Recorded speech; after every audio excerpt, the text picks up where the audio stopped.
Hey guys! Welcome back dito sa aking YouTube channel, and in this video, pag-uusapan natin dito kung ano yung much better na gamitin. So pag-uusapan natin, what's the difference and which is better? Facebook Ads Manager or Boost Post? Kung hindi ka pa nakapag-run ng Facebook Ads before, I really suggest na tapusin mo yung video na to. Or kung nakapag-run ka na ng ads and gusto mong matuto pa when it comes on scaling, improving your Facebook ads, I really suggest na mag-like ka sa video na to and don't forget to subscribe so you will get notified pa sa mga bago nating training related pagdating sa Facebook ads. And kung bago ka pa lang at kung hindi mo pa ako kilala, my name is Jay Gregorio, nakabase ako dito sa Cavite. Dati kong OFW way back 2015 and 2016 nung umuwi ako ng Pilipinas, I start multiple businesses. May mga business na nag-succeed, of course, may mga business din na hindi naging successful. Pero alam mo ba yung pinaka-importante? Yung hindi tayo sumusuko dun sa mga pangarap natin and goals na gustong makuha. Right now, I'm very passionate sa pagtulong sa mga kababayan natin kung paano sila magsisimula at magpapalago ng kanilang mga negosyo. So let's go, pag-usapan na natin yung ating topic. So una, bakit mo kailangan gumamit ng Facebook Ads Manager compare sa Boost Post? And bakit mo naman kailangan mag-stick sa Boost Post at hindi mo na kailangan gumamit ng Facebook Ads Manager? May mga nagsasabi na don't Boost Post, huwag kang gagamit ng Boost Post. Si Boost Post is ginawa ni Facebook dahil meron niyang dahilan. Hindi siya magiging available sa advertising platform or an ecosystem ni Facebook kung walang reason yung paglagay ng Boost Post. So pag-uusapan natin dito, unahin natin, bakit mo kailangan gumamit ng Facebook Ads Manager? Number one, here is the advanced targeting. Facebook Ads Manager provides advanced targeting options allowing you to create custom audience based on demographics, interests, behaviors, and many more. Makakatulong sa'yo yung Facebook Ads Manager dahil mas marami siyang options pagdating sa targeting. And also, you can use yung tinatawag na custom audience. Isa yun sa mga point.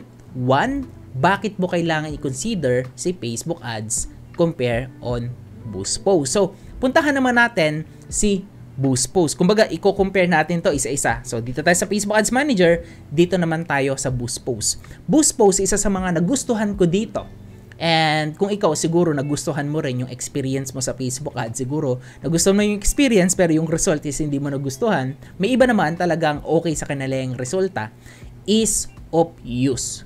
Okay, madali siyang gamitin. Boosting a post is simpler and more straightforward compared to using Ads Manager. It's a quick way to promote a post directly from your Facebook page without going sa mga advanced settings. Or, dati, available lang ang Boost Post sa Facebook page. And right now, alam mo ba, na makakapag-Boost Post ka na rin using your Facebook profile. Make sure naka-professional mode ka. Yung kasi yung alam ko before.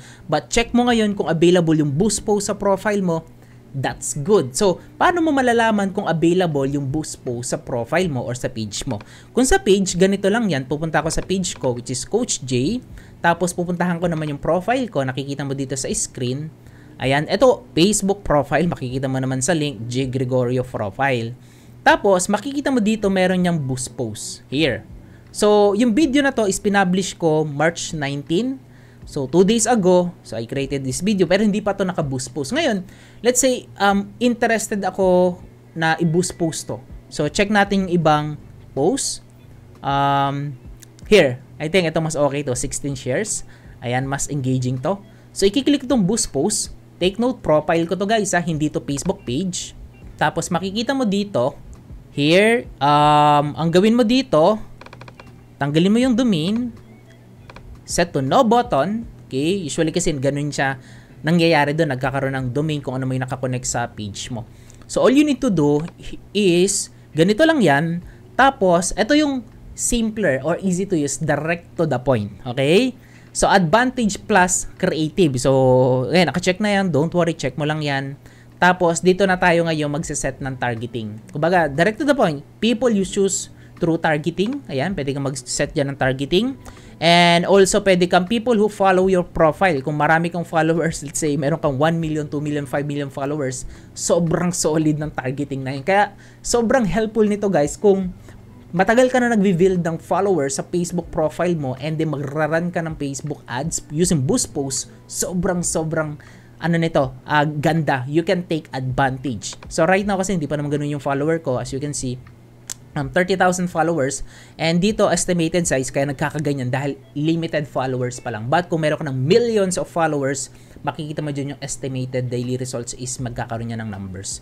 So here, let's say 3 days, pwede mo schedule yung Boost Post mo dito. Ayan, 4 days, tapos increase lang natin to 5,000, and ganun para hindi siya nagbabago-bago. And let's say baguhin natin yung targeting, people who follow your profile and people similar to them.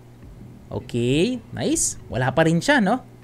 Your custom audience, ito naman yung custom audience. So ngayon, people you choose through targeting.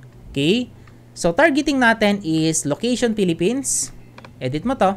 Pwede yung edit, guys. But yung mga detailed targeting dito hindi siya available. So, let's say business owner, freelancer, and so on. Ayun, dalawang ito. Tapos location natin is Philippines. Philippines country. Okay, yun set natin. Tapos here, hindi ko alam kung bakit ganito. Ayan. Yeah, ito nakalagay siya. Philippines naman yung nakaset. Ayan. So here, pwede mo i-adjust yung age. Let's say 25 to 50, 24, and 25 to 50. All gender. Tapos, business owner, freelancer, and page admin. Try natin kung available to. Facebook page admin. Ayan, ayan na lang. So here, merong estimated audience na 14 to 16 million. So mataas to. Dahil siguro dito sa business owner. So here, tanggalin natin to. Ganun pa rin naman. So okay lang to sa akin. Gagawin ko dyan, adjust natin to 40. Yan. Para mas solid talaga yung audience natin. And then, ayan. Freelancer, Facebook page admin. Tapos, depende kasi sa target mo. Sino ba yung mga gusto mong kausapin? Ayan. Example, Facebook. Okay. Payments. Okay. So, or Facebook page admin. Here, ito yan.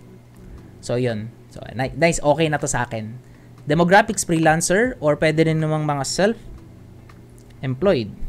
Kasi ang content ko is tutorial, di ba? About paano ako mag-run ng Facebook ads. So, dalawang demographics, self-employed, business owner, okay, sama na natin business owner. Alright, small business owners here. So, nakita mo yung okay siyang targeting, direct to the point, ease of use. Ito yung Boost Post yung ginagawa natin. Hindi ka nag-run sa Facebook Ads Manager, direct to the point. Then, click Save Audience. Then, ito na yung mangyayari dyan. So, ito yung daw yung makakakita. And then, napansin nyo guys dito, yung goal dito, ito goal oh. Ayan oh. Meron ditong automatic. Pwede kang pumili pero hindi mo pwedeng piliin yung mga objective or campaign na available sa Ads Manager. So, ano ba yung mga objective na yun? So, makikita mo, ang goal ng Boost Post is get more views, get more leads, get more calls, WhatsApp message, website visitors, yan, yun lang. But, kapag pumunta ka dito sa Ads Manager and nag-create ka ng campaign, mas marami na siyang options. Awareness, traffic, engagement, leads, promotion, sales, which is yung conversion, yung pinaka-importante sa lahat na campaign. So, yun yung kaibahan niya. May mga features si Facebook Ads Manager na wala sa Boost Post. Pero ito kasi yung Boost Post, guys, naintindihan ko na siya. Design siya sa mga nagsisimula, sa mga beginner pa lang. Okay? So, let's say, ang gusto ko dito is get more video views. Yun lang. Save. Okay? Tapos, ang gagawin ni Facebook is daily, meron daw akong 24,000 reach people and then views na ganito, na marireach. So, let's see. Ayan. So, wala naman ako dito nakalagay na link. Kasi, pag may link ka dyan, so, mababa yung reach. Ayan. So, isa yun sa mga, din, kapag gumagamit kayo ng Boost Post, don't add link. Para, ayan. Yung reach natin is, ayan. So, ito, pwede ko siyang i-consider kasi I'm planning to promote this content naman talaga and okay to kay Facebook kasi I educate people na gustong mag-run ng Facebook ads. Hindi ako maglalagay ng button, wala akong ipopromote dito kasi ang goal ng tutorial na to is all about education. Okay, naintindihan mo na yung process. So, mamaya natin i-publish. So, next na gustuhan ko pagdating sa Facebook Ads Manager is yung ad format. Okay? So, when using Ads Manager, marami kasing mga ad format na pwede kang piliin kapag gumagamit ka ng Ads Manager. Kapag sa Boost Post, okay, very limited. Okay? So, kapag sa Ads Manager, punta tayo. Let's say, ang ginamit natin is engagement. Okay? Parehas na lang natin. Manual engagement. Connect. Okay? Tapos, pili tayo punta tayo dito sa ads level. Here, sa pinakababa na. Ayan. Tapos, pagdating dito sa ad format, meron siyang create an ad. You can use existing post, or you can use carousel, single image, or a video. Tapos, marami siyang, iba-iba yung placement niya. Let's say, add tayo ng video na lang. Then, select tayo ng video. Let's say here. Okay. Next. Next. Next. Yan. Dami niyang ad format. Diba? Kung itong ipopromote ko. Let's say, ibang video. Pakita ko sa'yo. Let's say, here. Test natin tong video na to. Okay. Let's say, meron kang hair and makeup salon. Depende sa business mo. Yan. Let's say ganito.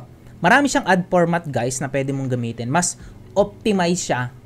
Alexa, okay, Facebook, Boost Post, very limited lang. Kung ano lang yung available na post mo sa page mo or sa profile mo, yun lang yung magagamit mo. Di ba? So, very limited lang. Kaya, para sa akin, siguro, okay si Ads Manager pagdating dun sa ad format. Okay? So, check natin si ad formats. Next natin sa Boost Post naman is the limited targeting. So, yun yung pinakita ko sa iyo kanina na very limited lang yung targeting na pwede mong magamit kapag gumagamit ka ng Boost Post. Unlike Ads Manager, ang dami mong options na mga naka-hide na mga pwede mo pang i-target. So, yun lang naman. Basta limited targeting, tapos sa full targeting is kapag Ads Manager ka. If you want to unlock yung targeting ecosystem ng Facebook, I really suggest to explore Ads Manager. So, pangatlo, budget control. So, sa Facebook Ads, ang ganda kasi sa Boost Post, napansin mo here. Mapapansin din dito yung budget. Ayan. By schedule. Hindi ko alam kung meron ba ditong daily. Wala, di ba? Walang daily. So, kapag pumasok ka sa Ads Manager, so, close na natin to. Punta tayo sa ad set. So, here, merong daily, merong lifetime. Kapag lifetime, pwede mong i-schedule yung running, yung pag-run ng ads mo. Also, pwede mo rin niyang i-ads by schedule. Kung anong oras, kung anong oras yung mag-run, kung tulog ka, naka-off yung ads mo. Kung gumagamit ka ng Boost Post, hindi pwede yon. Boost Post, tuloy-tuloy yan. Kapag marami kang budget, tuloy-tuloy na may mag-i-inquire dun sa page mo, mag-i-engage dun sa post mo. And kapag wala kang admin or BA or tulog ka, walang magsasagot ng inquiry para sa kanila. So, very challenging yon. Ads Manager, you can schedule your ads kung kailan mo lang siya gustong lumabas dun sa newsfeed. Okay, kung saan man naka-place yan. Also, marami pang options dito. You can add daily budget. Okay. Also, meron ding budget scheduling. Ayan, na pwede mong itry. Increase budget during the specific time period and so on. So, doon pa lang, panalo si Ads Manager. Kung mas prepared mo yung mas marami kang pwedeng magawa, di ba? Sa ads mo. Okay? So, next natin is performance tracking. Kapag gumagamit ka ng Facebook Ads Manager, yung performance tracking sa Boost Post is direct yan. Kapag nag-boost ka, makikita mo ito yung boost, ito yung result, ito yung engagement, ito yung send message, and so on. Direct to the point, ito yung reach. But kapag gumagamit ka ng tinatawag na Ads Manager, mas marami kang mga data points na pwedeng aralin. Ilan yung nanood ng views, CTR, cost per click, cost per conversion, depende sa campaign mo yan, cost per video views, cost per message, and so on. Which is napaka-importante na malaman mo yung performance ng bawat ads mo na pinapublish. Last one for the Boost Post is simplified budget targeting. Kagaya ng pinakita ko sa iyo kanina, very simplified, wala kang kailangan pang schedule mo lang 5 days or 1 week ka mag-run ng ads, 5,000, magdi-divide naman yan, depende. So here, Ayun, kung 1,000, 7 days yan. So, kailangan mo increase. So, let's say, 10,000, tapos ilagay mo 10 days. So, that's 1,000 per day. So, direct to the point. Wala ka nang kailangan pang isipin pa. Kumbaga, direct to the point na talaga siya. So, hopefully, nakakuha ka na ngayon ng idea kung ano yung comparison ng dalawa, Boost Post or Ads Manager. So, kung magraran ka ng ads at matagal ka nang nagraran ng ads, dapat mong aralin is Ads Manager. Dapat doon ka na. Kasi matagal ka na nagrarun ng ads and alam mo na yung paano nag-work yung Facebook ads, may idea ka na. Start on Ads Manager. Kung bago ka pa lang, both pwede mo siyang itry para at least alam mo kung saan ka magiging effective. Depende kasi yan sa campaign objective natin. Kung ang objective mo is getting send message, engagement, or ano man, engagement dun sa page mo, sa profile mo, you can stick dun sa Boost Post. And kung wala kang page, guys, here, kung wala kang page, optional lang na mag-create ka ng page. Kasi nga, your profile can use as a page, okay? Para makapag-run ka ng ads. Dati kasi required talaga Facebook page para makapag-run ka ng ads. But hindi mo pwedeng gamitin yung profile mo kapag gagamit ka na ng Ads Manager. Take note mo lang yan, ha. Hindi mo siya pwedeng gamitin sa pag-run ng ads kapag Facebook profile. Magagamit mo lang yung Facebook profile mo, like ito, Facebook profile to, J. Gregorio, kapag magbo-boost post ka. Okay? And page is available din naman yan kapag, punta naman tayo sa page. So, ito profile, sa page, ito.